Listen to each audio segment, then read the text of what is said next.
Jalan-jalan ke pasar membeli buku, minumnya es kelapa muda. Assalamualaikum, salam sejahtera dariku, untukmu, calon pemimpin bangsa. Orang bijak berkata, ilmu bukanlah sesuatu yang dihafal, namun ilmu adalah sesuatu yang dapat dibagikan.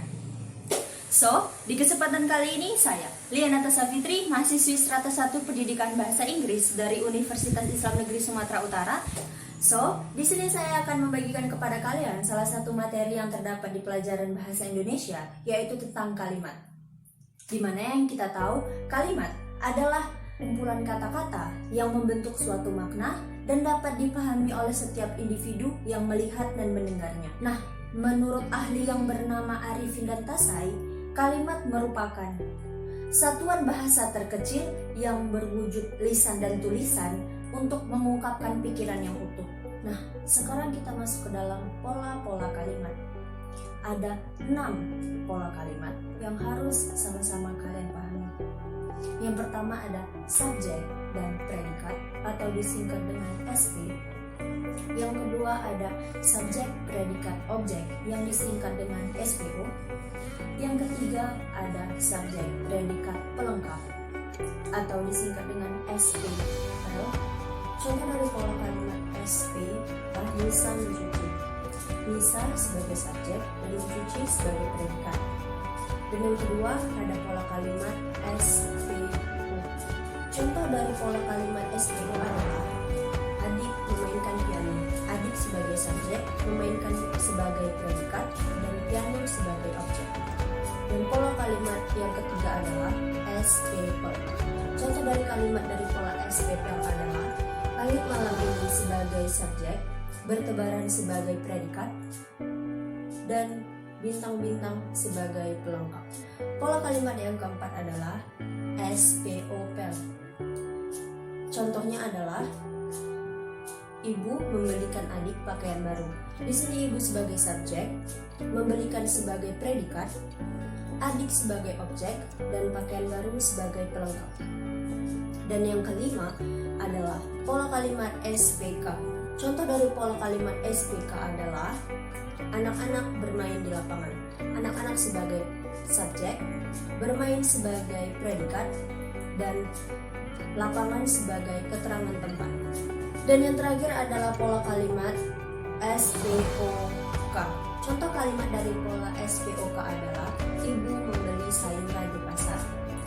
Di sini ibu sebagai subjek, membelikan sebagai predikat, sayuran sebagai objek, dan pasar sebagai keterangan tempat.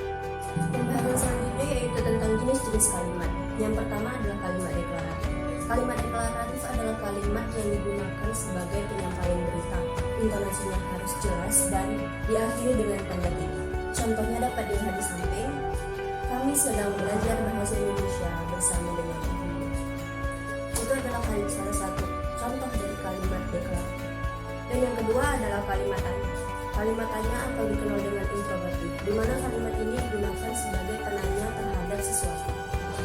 Dan ciri-cirinya memiliki unsur dari 5W dan 1H seperti apa, di mana, siapa, bagaimana, dan lainnya. Dan diakhiri dengan tanda tanya. Contohnya adalah, apakah kamu sudah sarapan? Apakah kamu sudah makan siang? Dan apakah kamu telah bersekolah?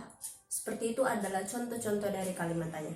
Dan yang ketiga adalah kalimat perintah atau dikenal dengan imperatif.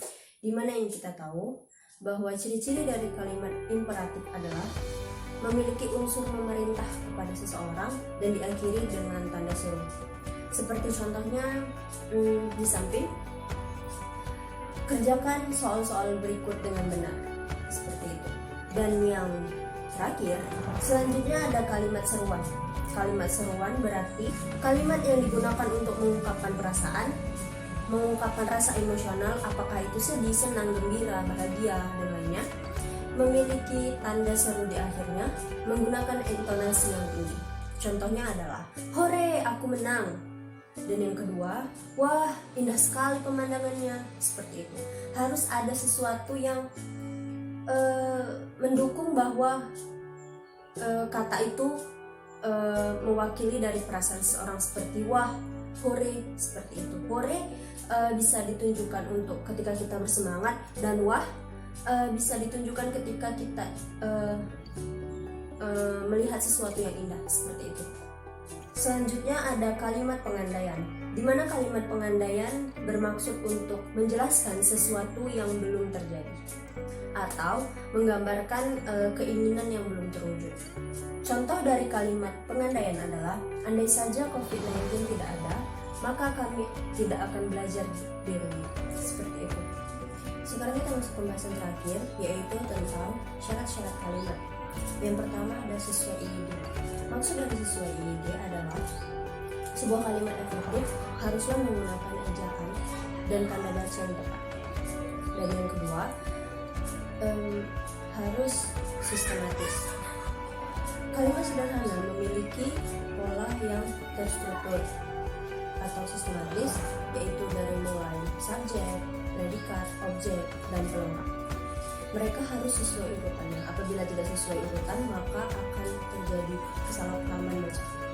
Dan yang ketiga adalah susunan kalimat haruslah tepat dan tidak bertele-tele.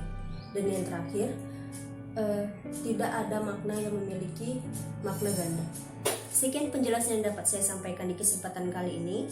Saya harap kalian semua dapat mengambil pelajaran di pertemuan hari ini. Dan saya akhiri dengan wassalamualaikum warahmatullahi wabarakatuh.